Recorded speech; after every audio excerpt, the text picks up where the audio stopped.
मैं हूं ना এই কথা সরাসরি বাংলা তর্জমা করলে দাঁড়ায় আমি আছি, তাই চিন্তার কারণ নেই। মাস কয়েক আগেই ছবিটার সঙ্গে যেন দিলীপের এখনকার কথা মিলছে না।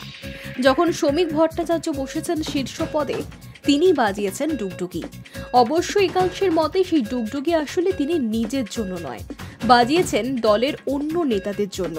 কারণ দিলীপ আবার ফিরছেন, বা বলা চলে ফিরে গিয়েছেন। মঙ্গলবার সেই সূত্র ধরেই একেবারে নাম না করেই সুকান্ত শুভেন্দুকে আক্রমণ শানিয়ে দিলেন দিলীপ ঘোষ। তার কথায়, আমি কারোর সার্টিফিকেট চাইনি, কাউকে ওড়াতেও চাই না। আমার আমলেই এরা আমার কাছে এসেছিলেন, তাদের নিয়ে পার্টি কাজ করে এগিয়েছে। এখন প্রশ্ন উঠছে, দল তাহলে এখন এগোচ্ছে না কেন? সেই উত্তর খুঁজতে হবে। এরপরই দিলীপের সংযোজন দিলীপ ঘোষ তৈরি রয়েছে, রাস্তায় রয়েছে, কর্মীদের মাঝে রয়েছে। যে কাজ আমায় দেওয়া হয়েছিল তা আমি করেছি, এখন সুস্থ সবল রয়েছি।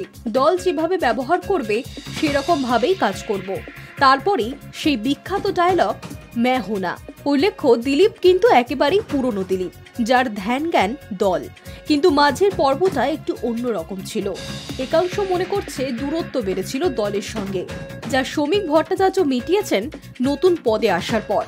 দিল্লিতে গিয়ে চেয়ার না পাওয়া নিয়ে আক্ষেপ প্রকাশ করা দিলীপ এবার ফের প্রথম সারিতে।